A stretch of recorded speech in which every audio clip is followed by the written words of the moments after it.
रात्रीच्या अंधारात न्यू तापडिया नगर अप्रोच रोडवर जेसीबीच्या माध्यमातून चोरी पसरविण्यात आली।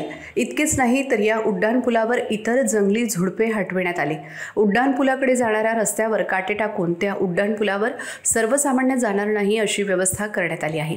दरम्यान उड्डाणपुलाच्या भेगांचा मुद्दा समोर आल्यानंतर सार्वजनिक बांधकाम विभागाच्या भ्रष्टाचारी कामाची फोलखोल झाली आहे।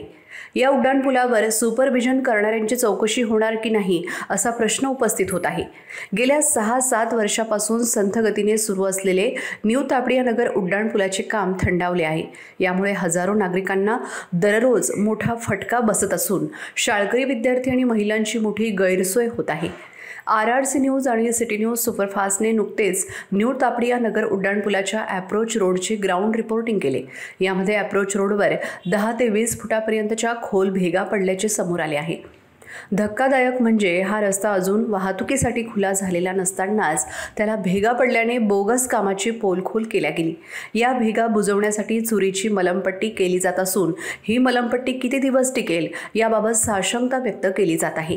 अधिकाऱ्यांनी आपल्या चुका लपवण्यासाठी व पुरावे नष्ट करण्याचा उद्योग सुरू केल्याचा आरोप होत आहे। दरम्यान अशा प्रकारे चुरीने भेगा तात्पुरत्या बुजवल्या जातील देखील, पण सामान्य न्यू तापडिया नगरवासियांच्या जीवाशी हा खेळ असून त्याची फसवणूक होत आहे।